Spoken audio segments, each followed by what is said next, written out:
अपने पसंदीदा शो के फुल एपिसोड देखने के लिए अभी डाउनलोड करें दंगल प्ले ऐप।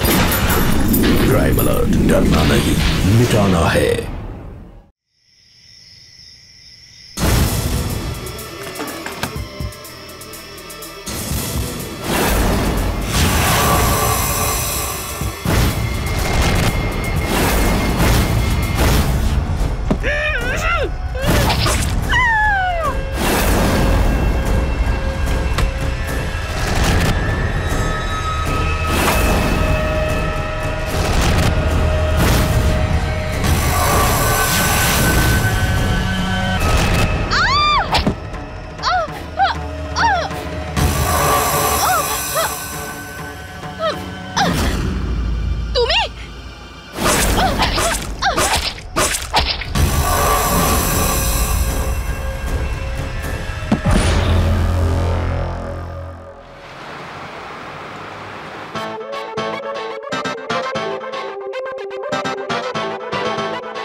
ম্যাম হয়ে গেছে, একবার চেক করে নিন।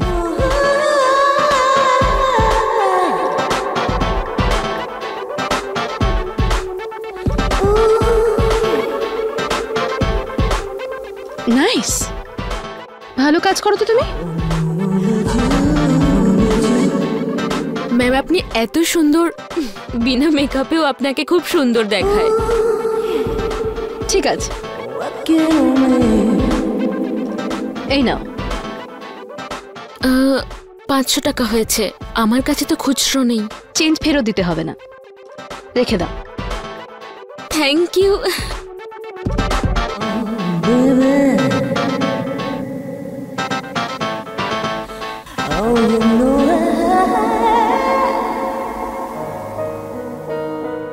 Good morning. Very good morning.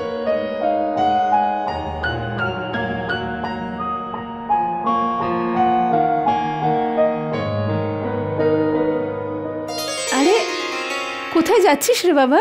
মা বলেছিলাম তো তোমাকে জব ইন্টারভিউ আছে। আরে হ্যাঁ হ্যাঁ, আরে কত বড় হয়ে গেছে ছেলেটা, ভগবান তোর অনেক ভালো করুক। থ্যাংক ইউ মা। আরে কি হয়েছেটা কি আমার ভাইয়ের? মানেটা কি?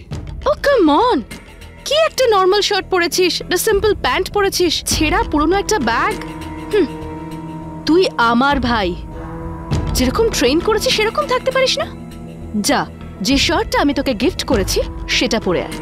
আর হ্যাঁ, ব্লু টাই পরিস। তাকিয়ে আছিস কেন? যা। ঠিক আছে মা, আমি বারণ করেছিলাম তো ওকে ইন্টারভিউতে যেতে।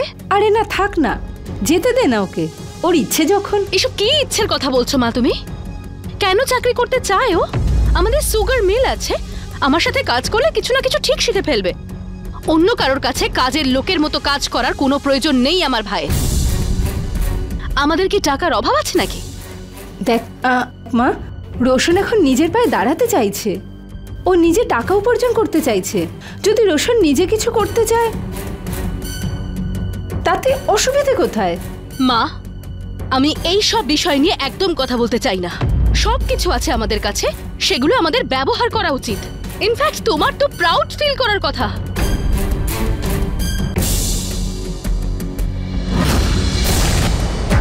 বাহ, এবার মনে হচ্ছে আমার ভাই জেন্টলম্যান। কিন্তু তোর জব করার কোনো প্রয়োজন নেই। হ্যাঁ, কিছুদিন শখের জন্য করতেই পারিস, যা। হ্যাঁ দিদি।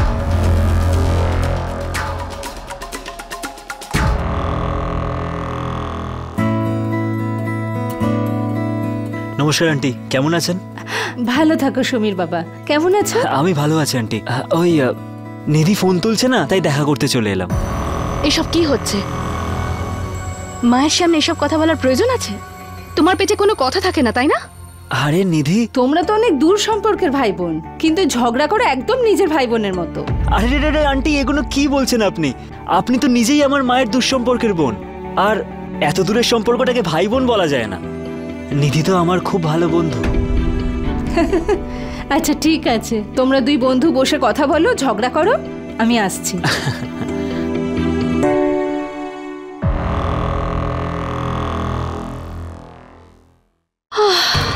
নিধি, এরকম কেন করছো তুমি?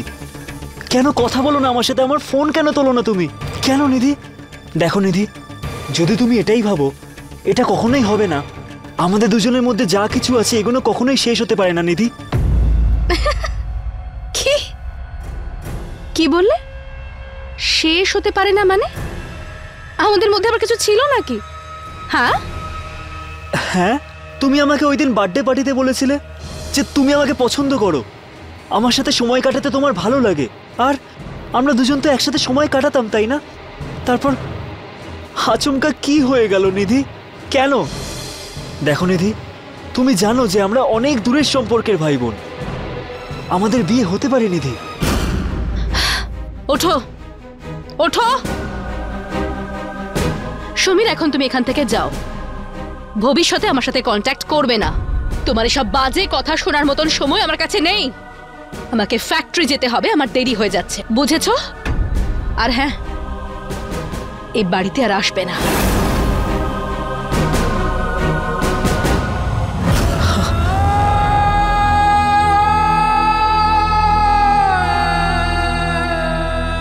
কি হয়েছে রোশন, এত মন খারাপ কেন তোমার? আচ্ছা, ইন্টারভিউ কেমন হলো বলো। দিদি আমাকে যা বলে আমি সেটাই করি। চাকরি করতে বারণ করেছে, শখের জন্য করতে বলেছে, আর আমি কিছু নিজের ইচ্ছে মতো করতে পারি না। শোনো, ফ্যামিলিতে না এইসব একটু হয়ে থাকে, আর সেইগুলো নিয়ে এত টেনশন করলে চলে না। কিন্তু একটা কথা বলি, যদি তোমার দিদির আমাকে পছন্দ না হয়, তাহলে দিদি কি আমাদের বিয়ে হতে দেবে না?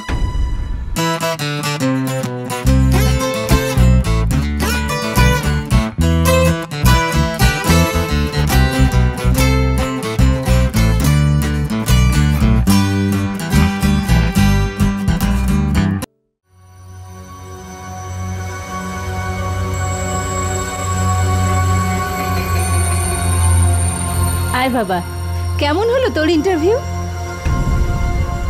ভালো হয়েছে মা, তোমার সঙ্গে একটা জরুরি কথা আছে। আরে বল না, কি হয়েছে রে বাবা?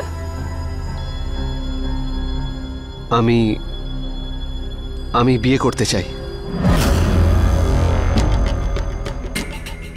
বাহ, আমার ভাই বড় হয়ে গেল। কি ভালো কথা বলেছিস তুই। আমি বা তোর জন্য খুব ভালো কোনো সম্বন্ধ খুঁজবো। মেয়ে আমি পছন্দ করেছি, মাধুরী। ওর নাম মাধুরী। কি? তুই পছন্দ করে নিয়েছিস? তুই এটা ভাবলে কি করে? হ্যাঁ, আমি মেয়ে দেখবো, আমি পছন্দ করব, আমি ডিসাইড করব যে তোর কার সাথে বিয়ে হওয়া উচিত আর সে কোন বাড়ির হবে। নিধি, এক মিনিট, আমাকে কথা বলতে দে। রোশন বাবা, কি কথা বলছিস তুই? তোর বিয়ের আগে তো দিদির বিয়ে হবে। মা, দিদি মুডের ওপর চলে, ও কখন বিয়ে করবে কখন না করবে জানি না, কিন্তু আমি মাধুরীকেই বিয়ে করব।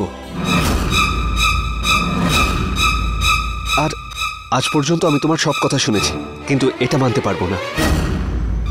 কি? তুই আমার কথা শুনবি না? আমি তোকে হাঁটতে শিখিয়েছি। বাবা, মেয়েটার কথা কিছু তো বল আমাদের। ওর বাবা কি কাজ করেন? ওর বাবা নেই, মা কর্পোরেট ব্যাংকের ক্লার্ক। বাহ বাহ, ক্লার্ক? আরে জেনারেল ম্যানেজার হলে অন্তত আমার অ্যাকাউন্টটা দেখতে পারতো। একজন সামান্য ক্লার্কের মেয়ে? আমি জানি আমার টাকার জন্য বিয়ে করতে চাই তোকে, হাসিয়েছেও তোকে। এই ধরনের মেয়েদেরকে আমি খুব ভালো করে চিনি। দিদি, তুমি মাধুরীর ব্যাপারে কিচ্ছু বলো না, আর তুমি তো কিছুই জানো না ওর ব্যাপারে। ঠিক আছে, আমি হয়তো চিনি না, তাহলে বল আমাকে কোথায় থাকে ও, ওর অ্যাড্রেস কি, ফোন নাম্বারটা দে। Kalyannagar, house number 448।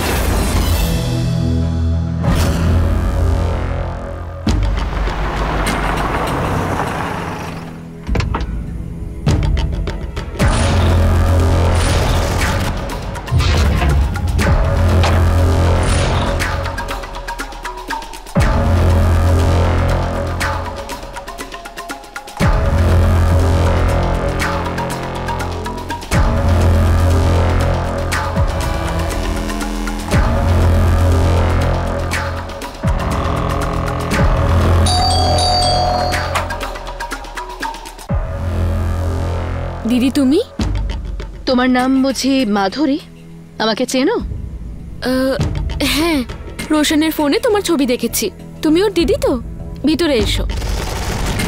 ভেতরে? Are you serious? তোমাদের এই গুদাম ঘরে আমি ঢুকবো? এক্সকিউজ মি, তুমি এসব কি বলছো? আমি তোমায় সম্মান করছি মানে এটা নয় তুমি আমায় অপমান করতে পারো। সম্মান? তোমার মতো হাজার হাজার মানুষকে আমি আমার মিলে চাকরের মতো খাটাই। তুমি নিজের সীমায় থাকো।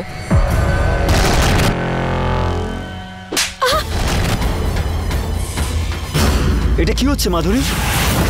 কি হয়েছে তোমার? হ্যাঁ, আপনি কে? আমি দাদা। তুমি যাও, এসবের মাঝে এসো না, আমি দেখছি এটা। আমার সীমা সেখান থেকে শুরু হয় যেখানে তোমার সীমা শেষ হয়, তাই আমাকে আমার সীমা বোঝাতে এসো না।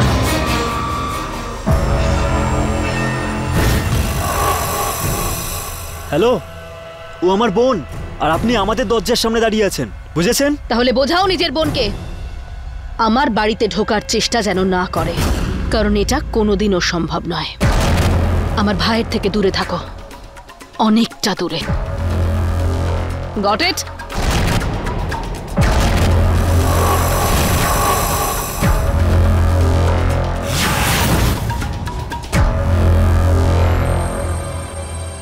মা, খাবার দিয়ে দেবো? না, এখন থাক। আচ্ছা ঠিক আছে। রোশন বাবা, এত চিন্তা করিস না, বসে পড়। দিদি চলে আসবে এক্ষুনি, আমি কথা বলছি ওর সাথে।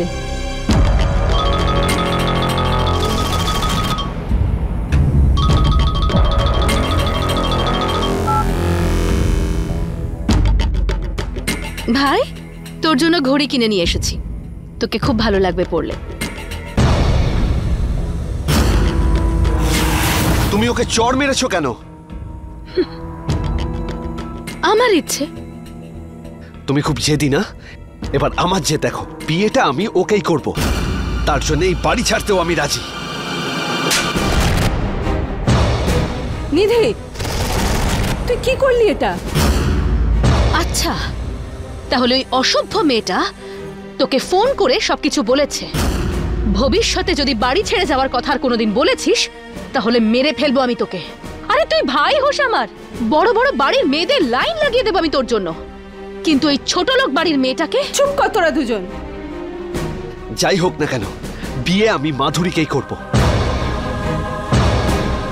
ভাবি শোনা, না হলে খুব খারাপ হবে।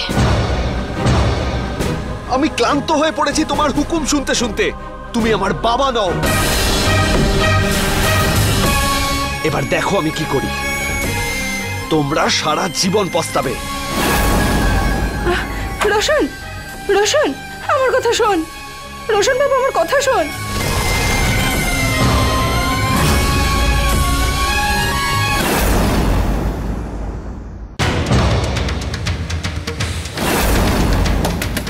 রোশন বাবা, দরজা খোল বাবা। রোশন, আমরা সবাই বসে কথা বলি, সব ঠিক হয়ে যাবে। আরে দরজাটা তো খোল।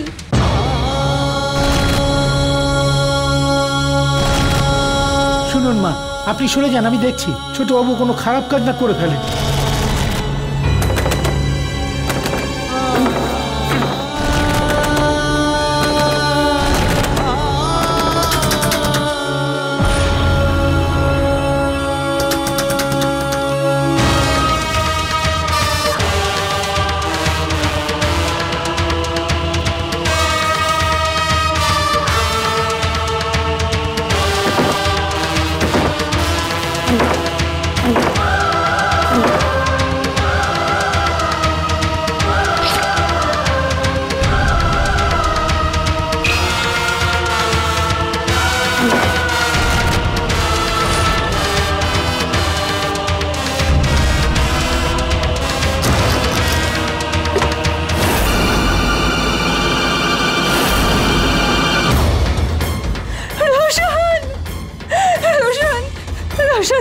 করলি এটা তুই?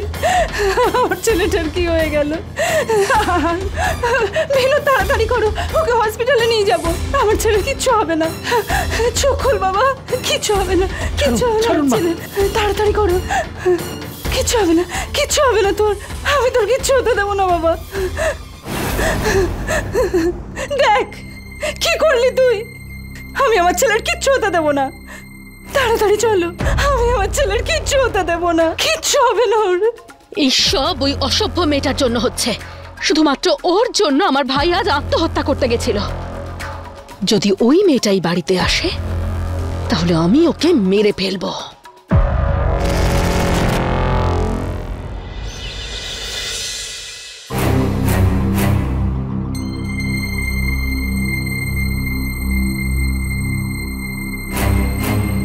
বিনোদ, রোশনকে এখন ওর ঘরে নিয়ে যাও। ঠিক আছে মা, আসুন।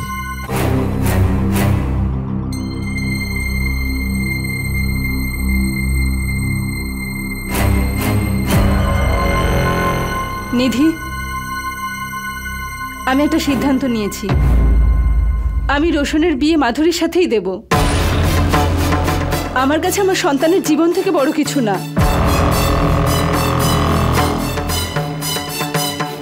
ঠিক আছে মা, ভাই যেখানে চায় সেখানেই বিয়ে করতে পারে, কিন্তু আমারও একটা শর্ত আছে। শর্ত? কিসের শর্ত? প্রথমে আমার বিয়ে হবে, তারপর ওর বিয়ে হবে। ততদিন মেয়ের বাড়ির লোককে অপেক্ষা করতে হবে, যতদিন না আমার বিয়ে হয়ে যাচ্ছে।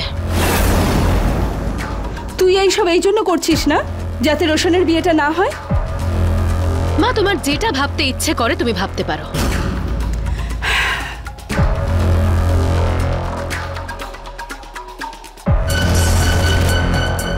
না কোনোদিনও আমার যোগ্য কোনো ছেলে পাওয়া যাবে, আর না আমি বিয়ে করব, না আমি এই বাড়ি থেকে কোথাও যাব, আর না ওই মেয়েটাই বাড়িতে বউ হয়ে আসবে।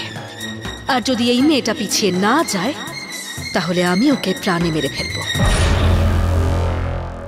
হ্যাঁ, এই জন্যই তো আমি সম্পর্কটা হ্যাঁ করে দিলাম। যখন দুজনেই রাজি তখন আমাদের আপত্তি কিসের? হ্যাঁ হ্যাঁ দিদি, একদিন আসুন না এখানে, আমরা মাধুরী আর রোশনের আশীর্বাদের দিন ফিক্স করতাম, ভালো হতো। কথাটা তো ঠিকই, কিন্তু একটা কথা ছিল আপনাকে বলার। হ্যাঁ বলুন। বলছি, আমি চাইছিলাম যে আমার মেয়ের বিয়েটা ওদের আগে হোক, রোশন আর মাধুরীর বিয়েটা তারপরে, কারণ আমার মেয়ে তো বড়। আরে এটা তো খুব ভালো কথা। কথাটা তো ভালোই, কিন্তু এখন আমার কাছে নিধির জন্য ছেলে খুঁজে পাওয়াটা খুব সমস্যার। যদি কিছু মনে না করেন একটা কথা বলি। হ্যাঁ হ্যাঁ বলুন না। আমার ব্যাংকে একজন ম্যানেজার আছেন, শ্রদ্ধা ম্যাম। ওনার দাদা আমেরিকায় থাকেন, সফটওয়্যারের নিজেদের বিজনেস। স্মার্ট ছেলে, অনেক পড়াশুনো জানে, টাকা পয়সার ব্যাপারে আপনাদের একদম উপযুক্ত। যদি আপনি চান আমি শ্রদ্ধা ম্যামের সাথে কথা বলতে পারি। তাহলে আপনি কথা বলুন না, আমরা না ওনাদের সাথে দেখা করে নেব। হ্যাঁ, নমস্কার।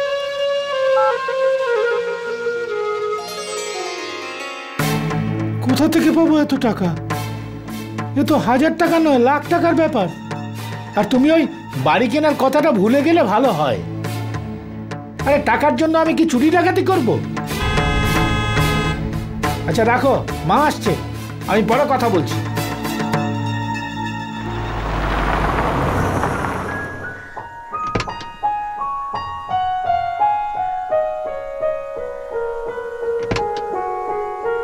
আরে দাঁড়ান আন্টি, দাঁড়ান, এটা আমাকে দিয়ে দিন। আরে থ্যাংক ইউ বাবা। নিধিও সাথে এলে খুব ভালো লাগতো না আন্টি?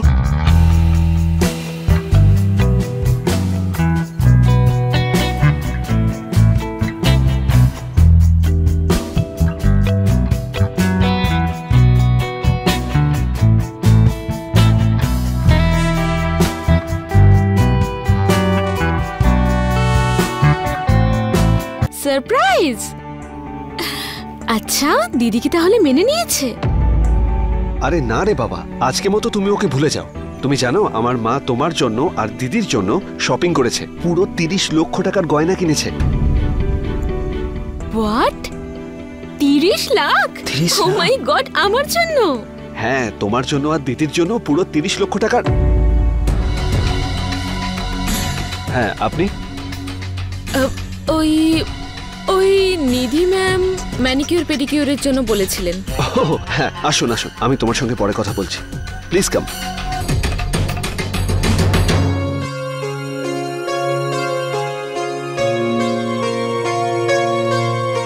এসো মা, শুনোয় না। আরে মা, এত শপিং? হ্যাঁ, গয়না নিয়ে এসেছি, কিছু তোর জন্য, কিছু আমার হবু বৌমার জন্য। এখন 30 লাখের এনেছি, এরপর তোর বিয়ে ঠিক হয়ে গেলে তাহলে জয়পুরি গয়নাও আনবো। কিন্তু মা, এইসবের কি প্রয়োজন ছিল? এখনো তো ছেলে খুঁজতে হবে, খুঁজে পাবো নাকি পাবো না, আর যদি পেয়েও যায় আমারও তো তাকে পছন্দ হতে হবে। পছন্দ হবে তারপর তো বিয়ে হবে, না হলে ততদিন ভাইয়ের তো বিয়ে হওয়া অসম্ভব। একটা ছেলে আসছে তোকে দেখতে, ওর দিদির সাথে। কি? এখন ওভার রিঅ্যাক্ট করিস না, কাল ছেলেটা তোকে দেখতে আসবে, তোর পছন্দই হবে। আগে দেখা তো করে নে, তারপর বিচার করবি। আর হ্যাঁ, তোর সুনয়না এসেছে, যাও মা। এসো সুনয়না। নিধি, 1 মিনিট, আমি তোমার সাথে একটু কথা বলতে চাই। সুনয়না, আমি তোমাকে 5 মিনিটে ডাকছি।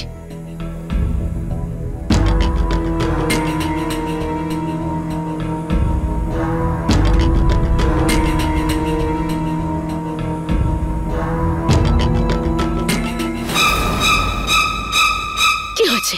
পাগল হয়ে গেছো? মায়ের সাথে শপিং করতে কেন গেছিলে? নিধি, আন্টি আমাকে বলেছিল যে তোমার জন্য ছেলে দেখছে, আর উনি শপিংও যেতে চাইছিলেন, যেটা আমি পাচ্ছিলাম না। প্লিজ নিধি, তুমি যেটা বলবে আমি সেটাই করব। কখনো তোমাকে বলতেই পারলাম না, ছোটবেলা থেকে ভালোবাসি আমি তোমাকে। যদি আমার ছোটবেলায় ভালোবাসা অন্য কেউ নিয়ে নেয় না, তো আমি মরে যাব নিধি। ওঠো, ওঠো। যদি তোমার সঙ্গে আমার আত্মীয়তার সম্পর্ক নাও থাকতো, তাও আমি তোমার মতো একটা হাবাগোবার সাথে জীবনেও বিয়ে করতাম না। স্বপ্ন না, নিজের যোগ্যতা অনুযায়ী দেখতে হয়। আবার যদি তোমাকে এই বাড়িতে দেখেছি, তাহলে আমার থেকে খারাপ আর কেউ হবে না। Now leave. Nidhi please. Get out.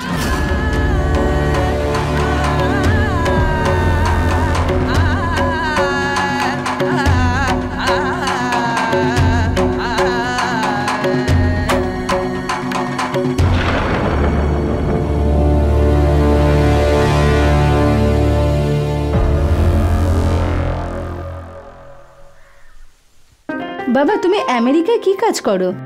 Aunty, আমি একটা সফটওয়্যার কোম্পানি চালাই। আচ্ছা, খুব ভালো। কিসের সফটওয়্যার ইঞ্জিনিয়ার আপনি? সিকিউরিটি মেলস, অ্যান্টিভাইরাস অ্যান্ড মোবাইল অ্যাপ্লিকেশনও বানায় আমার কোম্পানি। ওকে। দেখুন, আমার আপনার মেয়েকে ভাইয়ের জন্য খুব পছন্দ হয়েছে, আর আমার মনে হয় রাহুলেরও নিধিকে খুব পছন্দ হয়েছে। কি রাহুল? অফকোর্স দিদি, আই লাইক হার। মা, সব কাজ হয়ে গেছে। আমি আপনাকে বলেছিলাম না যে আমি 2 দিনের জন্য গ্রামে যাব। আজ 11টায় ট্রেন আছে আমার। হ্যাঁ হ্যাঁ, তুমি যাও, তোমার দেরি হয়ে যাচ্ছে। 1 মিনিট, এটা নিয়ে যাও। আগে নমস্কার।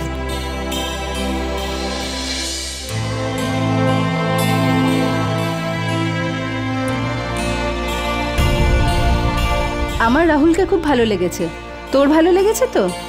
ভালোই, ছেলেটাকে ভালোই লাগলো। কাজ চলে যাবে, কিন্তু মা, বিয়ের পর আমি এখানেই থাকবো। এটা কি কথা বলছিস? রাহুল এটা মেনে নেবে না। ও মানুক বা না মানুক, সেটা আমার উপর ছেড়ে দাও। ওর কোম্পানির একটা ব্রাঞ্চ আমি এখানে খুলে দেব।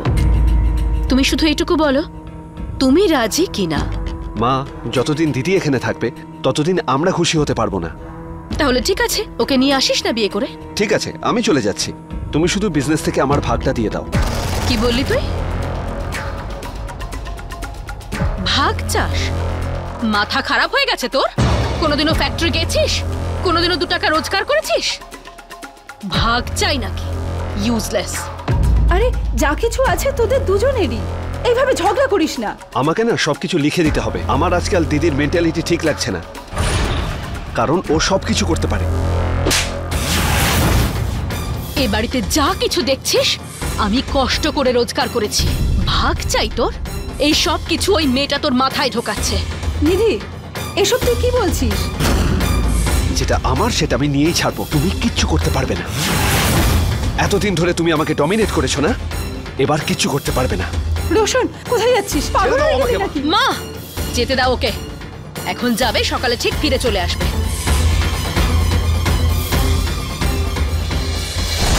আপনজনের খেয়াল রাখা, তাদের যত্ন করা খুব ভালো কথা, কিন্তু নিজের ইচ্ছে চাপিয়ে দেওয়া, জোর করে নিজের কথা শোনানো কোনো দিক থেকেই ঠিক নয়। পরিবার গড়ে ওঠে একে অপরের ভালোবাসায়, একে অপরের প্রতি আধিপত্য বজায় রেখে নয়।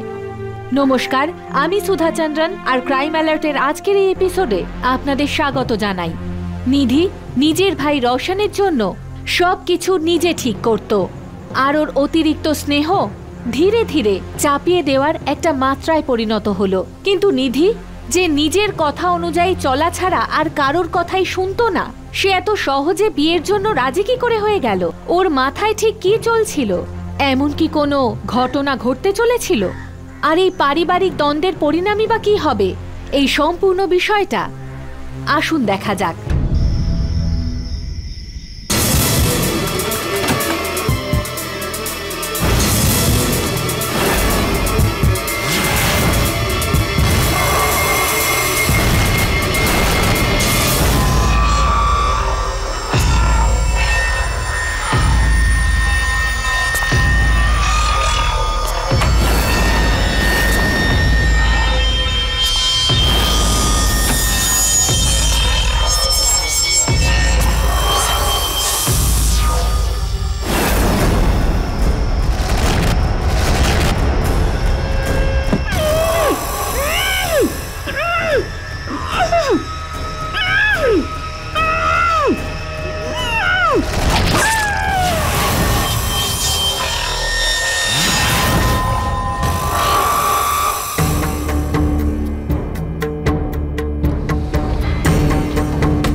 সাহেব, এই কাজ আমি করতে পারি না। আমি এই বাড়িতে অনেকদিন কাজ করছি। এসব কাজ তারাই করে যারা বেশি জানাশোনা। রোশন প্রথমেই আমাদেরকে বলেছে, যখন ও সকালে বাড়ি ফেরে তখন মেইন ডোর আগে থেকেই খোলা ছিল, আর ভেতরে ওর মা আর দিদির লাশ ছিল, জুয়েলারি আর ক্যাশও ছিল না। আর সব থেকে বড় ব্যাপার, ঘটনাস্থল থেকে আমরা যা প্রমাণ পেয়েছি তাতে সবকিছু জলের মতো পরিষ্কার যে খুন তুমিই করেছো।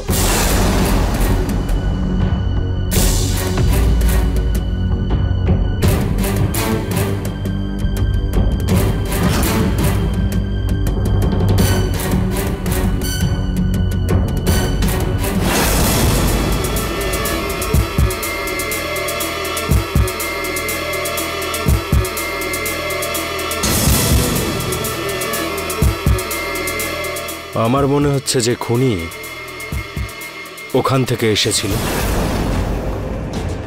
আর নিধি হয়তো এখানে ঘুমোচ্ছিল।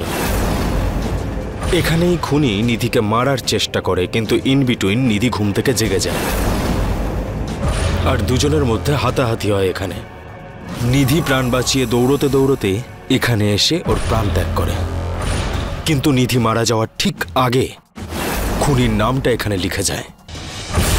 আর তুমি যেদিনকে ইনসিডেন্টগুলো হয় সেদিনকে বাড়িতে এই বলে বেরিয়েছিলে যে গ্রামে যাওয়ার জন্য রাত 11টায় তোমার ট্রেন রয়েছে, কিন্তু তোমার কোনো ট্রেন ছিল না।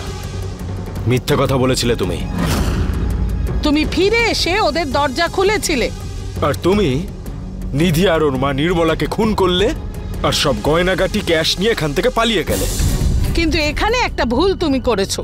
তুমি ওদের মৃত ভেবে ওখান থেকে পালিয়ে যাও, কিন্তু ও তখনও বেঁচে ছিল, আর মরার আগে ও তোমার মরার ব্যবস্থা করে গেছে।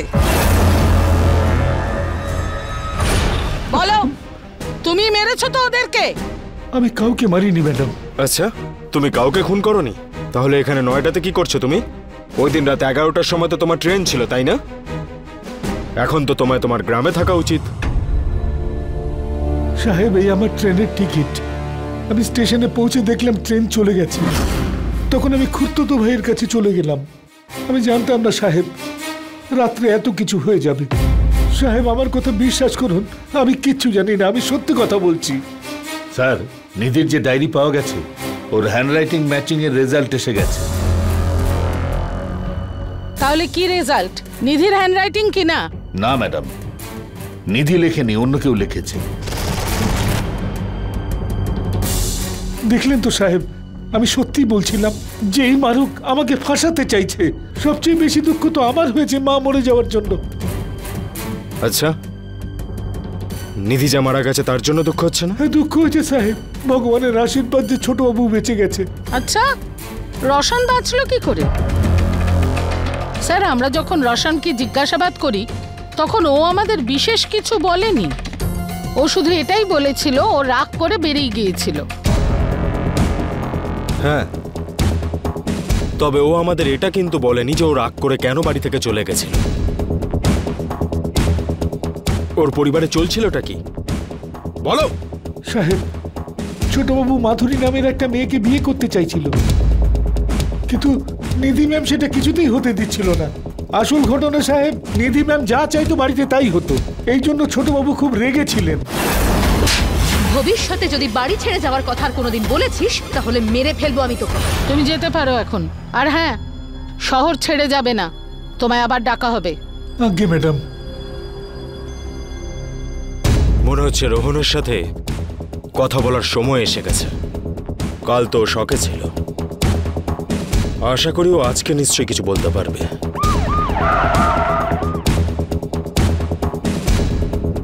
হ্যাঁ, এটা সত্যি কথা। দিদি যেটা চাইতো সেটাই ও করাতো। ও মাধুরীর সঙ্গে আমার বিয়ে দিতে চায়নি। ওই দিন দিদির আর আমার ঝগড়া হয়েছিল, আমি বাড়ি থেকে চলে গিয়েছিলাম। মানে ওই দিন রাতেই তোমার মা আর বোনকে খুন করা হয়? বাড়িতে জুয়েলারি ছিল, আর তাও 30 লাখ টাকার। এটা কে কে জানতো? ম্যাম, আমি জানতাম। আমি মাধুরীকেও বলেছিলাম। আর বাড়িতে বিনোদ কাকা জানতেন। বিনোদের সাথে আমাদের কথা হয়ে গেছে। নিধি আর মাধুরী, ওদের দুজনের মাঝে কেমন সম্পর্ক ছিল? ও মাধুরীর সঙ্গে একবার দেখা করেছিল, আর ও মাধুরীকে চড়ও মেরেছিল।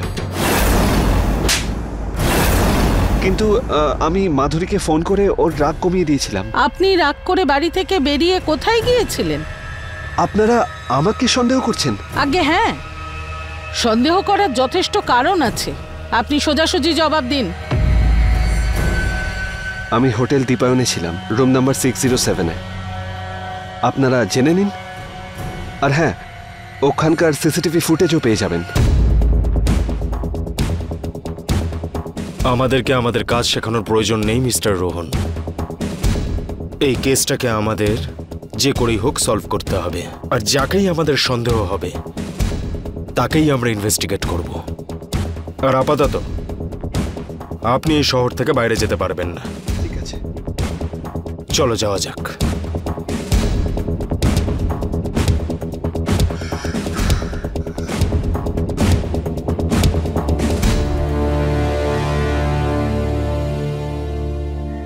লাখ টাকা জুয়েলারি আর এত টাকা ক্যাশ। তোমার বোন রোহনের সাথে বিয়েটা টাকার জন্য করছিল না তো? শিগগির বলো।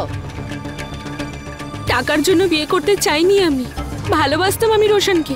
আর সেখানে ওর বাড়ির ব্যাপারে আমি খারাপটা কি করে ভাববো? খুনের দিন তোমরা সবাই রাতে কোথায় ছিলে? আমরা আমাদের ঘরে ছিলাম। চাইলে আপনি প্রতিবেশীদের কাছে খোঁজ নিয়ে দেখতে পারেন। বিরক্ত করছেন আপনারা আমাকে। বাজে কথা বলবেন না, আমরা আমাদের কাজ করছি। 30 লাখ টাকার গয়না আর 20 লাখ টাকা উধাও। এই যে এত টাকা ক্যাশ আর গয়নাগুলো কোথায় গেল? স্যার, আমরা আমাদের সত্যিটা জানি। আপনি চাইলে জিজ্ঞাসা করে দেখুন। আমাদের পুলিশ স্টেশনে রাখতে হয় রেখে দিন, অ্যারেস্ট করতে হয় তো অ্যারেস্ট করুন। পুলিশের লোকজন আমাদের ঘরে সব তল্লাশি নিয়ে নিয়েছে। আপনারা পেয়েছেন কিছু? বলুন। ওই গয়নাগুলো আমার জন্য কেনা হয়েছিল। রোশনের সাথে আমার বিয়ে ঠিক হয়েছিল, সেখানে আমি এসব কেন করব? আর রইল কথা 20 লাখ ক্যাশের, ওই ব্যাপারে আমি কিচ্ছু জানি না। বিয়ে হতে চলেছিল, হয়নি। আর নিধি চাইতো না রোশনের সাথে তোমার বিয়ে হোক। আর আমি শুনেছি নিধি তোমার বাড়িতে গিয়ে তোমায় চড় মেরে এসেছে। এই কারণে করনি তো? হ্যাঁ, মেরেছিল। কিন্তু আমার বোন এরকম নয় যে টাকা চুরি করে কাউকে খুন করে দিক। যে আজ অব্দিও একটা পিঁমড়ে পর্যন্ত মারিনি। আচ্ছা, হ্যাঁ বলো। আমাদের টিম সমস্ত ফোন রেকর্ড পরীক্ষা করে দেখেছে। গত মাসে একটা নম্বরে নিধি অনেকবার কথা বলেছে। সমীর ত্রিপাঠী, গত 3 মাসে সমীর ত্রিপাঠী নিধিকে 180 বার কল করেছে, আর নিধি সমীরকে 15 বার। স্যার, আমার মনে হচ্ছে সমীর এর পেছনে রয়েছে। আর একটা নতুন ক্যারেক্টার। এই কেসটা আস্তে আস্তে আরো জটিল হয়ে যাচ্ছে, কিন্তু এই কেসটা আমি সলভ করেই ছাড়ব। একই পরিবারের 2জন সদস্য নৃশংসভাবে খুন হলো। গোটা শহর ভীত সন্ত্রস্ত হয়ে পড়েছিল। একটা পরিবার যেখানে খুশির সানাই বাজার কথা ছিল, সেখানে দুঃখের ছায়া নেমে এলো। আর পুলিশ এটাও বুঝতে পারছিল না যে এমন কে আছে যে 2টো খুন করে এই ডাকাতিটা করেছিল। রোশন, বিনোদ, মাধুরী সবাই সন্দেহের তালিকায় রয়েছে, কিন্তু এখনো এটা পরিষ্কার হয়নি যে কে সেই খুনি মানুষটা যে পরিবারটাকে শেষ করলো। একটা কথা আপনারা সবাই শুনেছেন, আইনের হাত অনেক লম্বা হয়ে থাকে। যদি সত্যিটা কেউ পাতাল লোকেও লুকিয়ে রাখে, তাও আইনের হাত সেই স্থানে ঠিক পৌঁছে যায় আর সেই আসল সত্যিটাকে ঠিক বের করে নিয়ে আসে। নিধি আর নির্মলার খুনের সত্যি আসলে কি ছিল? পুলিশ ইনভেস্টিগেশন চালিয়ে যাচ্ছিল। রোশন, মাধুরী, বিনোদ, এদের মধ্যে কে হতে পারে আসল খুনি? তবে কে? স্যার, একটা জরুরি ইনফরমেশন আছে। হ্যাঁ বলো। স্যার, সমীরের লোকেশন জানা গেছে। নয়ডা থেকে বেরিয়ে এখন লখনৌতে আছে। শোনো, চলো। হ্যাঁ স্যার।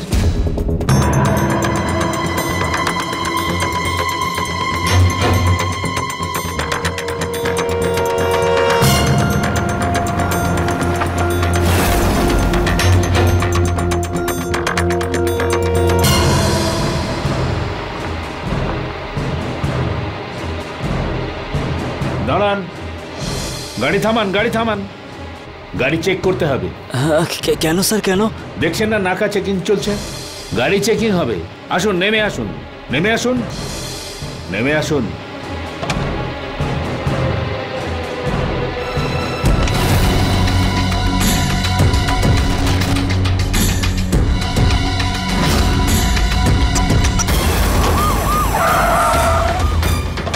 আরে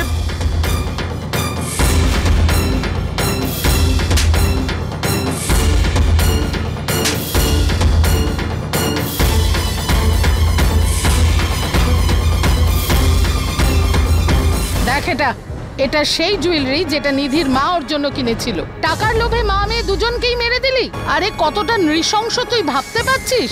ও তো তোর বোন, আর দেয়ালে চাকরের নাম লিখেছিস। ভাই ভাই ভাই, এটা শুনে শুনে আমি হাঁপিয়ে গেছি। কোনো ভাই ঠাই নই আমি ওর। অনেক দূরের সম্পর্ক ছিল আমাদের, বোন ছিল না ও আমার। তারপর ও আমাকে সবসময় ধমক দিয়ে রাখতো। আচ্ছা, কেন এরকম করতো? আরে স্যার, ও প্রথম থেকে এরকমই করতো সবার সাথে। যখন ওর দরকার ছিল আমার সাথে থাকতো, আমার সাথে কথা বলতো, আমার সাথে উঠতো বসতো। আর তারপর যখন আমার মনে হয়েছে যে ও মনে হয় আমাকে পছন্দ করে ফেলেছে, তো আমি ওকে বিয়ের জন্য জিজ্ঞাসা করলাম। বারণ করে দিল আমাকে। অন্য ছেলের সাথে বিয়ে করার জন্য হ্যাঁ বলে দিয়েছে। এরকমও হয় বলুন? ওই দিন যখন ওই ছেলেটা ওকে দেখার জন্য বাড়িতে এসেছে, আমি ওখানেই ছিলাম। দেখুন, আমার আপনার মেয়েকে ভাইয়ের জন্য খুব পছন্দ হয়েছে, আর আমার মনে হয় রাহুলেরও নিধিকে খুব পছন্দ হয়েছে। কি রাহুল? অফকোর্স দিদি, আই লাইক হার।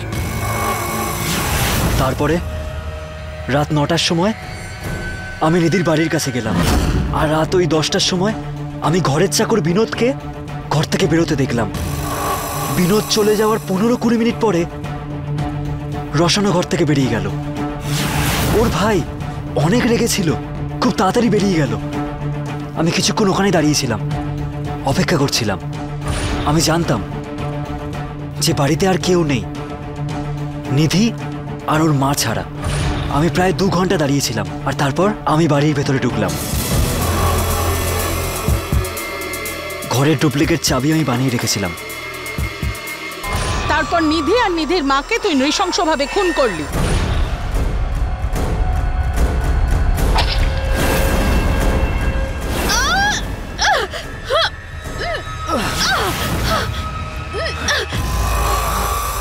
তুমি? হ্যাঁ, আমি। আই লাভ ইউ নিধি। যদি তুমি আমার না হও না, আর কারোরও হতে দেব না।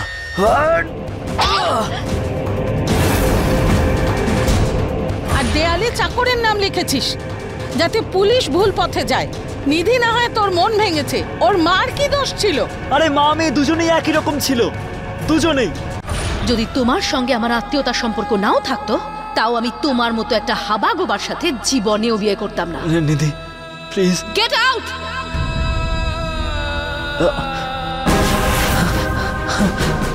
সম্পর্কে তুমি নিধির ভাই হও, আর তোমার মানসিকতা এত নীচ। আজকের পরে যদি তুমি নিধি আর এই বাড়ির আশেপাশে থাকো, তাহলে আমি তোমাকে পুলিশে দিয়ে দেবো। আন্টি কিন্তু বেরিয়ে যাও, বেরিয়ে যাও এখান থেকে। ঘরে জুয়েলারি ছিল আমি জানতাম, আর সব ক্যাশও। আমি ক্যাশ আর জুয়েলারি সব নিজের সাথে নিয়ে গেছিলাম, যাতে চুরির মামলা হয় এটা, যাতে এক ঢিলে 2 পাখি হয় এটা। আমার উপর লাখ টাকার ঋণ ছিল, আর ওই লাখ টাকার ঋণ শোধের জন্য চুরিটা দরকার ছিল। আমাকে যাতে কেউ সন্দেহ না করে, এই জন্য নিধির আঙুল দিয়ে দেওয়ালে আমি ওর চাকর বিনোদের নাম লিখে দিয়েছিলাম।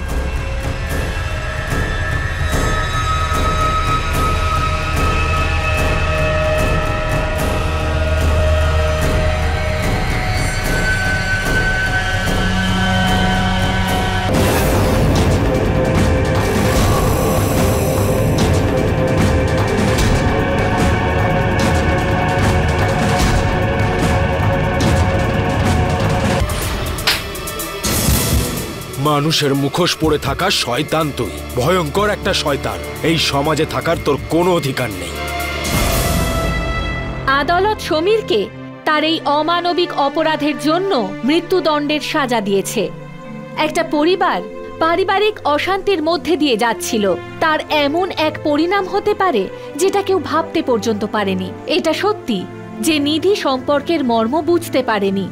সে প্রত্যেকটা সম্পর্ককে নিজের হিসেবে চালাতে চেয়েছিল। অনেক ক্ষেত্রে আপনি আপনার আচরণ দ্বারা নিজের আপনজনকে এমন দুঃখ দিয়ে থাকেন যে তারা আপনার শত্রু হয়ে যায়, যেটা সমীরের সাথে ঘটেছিল। একটা শিক্ষিত যুবক অপরাধের রাস্তায় হাঁটল, আর সে একটা নয় বরং দুজনকে অমানবিকভাবে খুন করল। নিধির সাথে তার মাকেও সে খুন করল। আমরা এটা জানি না যে কখন কে আমাদের ক্ষতি করবে, কিন্তু আমরা এইটুকু নিশ্চয় জানি যে সতর্ক থেকে ক্রাইমের হাত থেকে বাঁচা যায়, নিজের পরিবারকে সুরক্ষিত রাখতে পারি। এরই সাথে আমি সুধা চন্দ্রন আজ বিদায় নিচ্ছি। আবার দেখা হবে ক্রাইম অ্যালার্টের একটা নতুন এপিসোডের সাথে।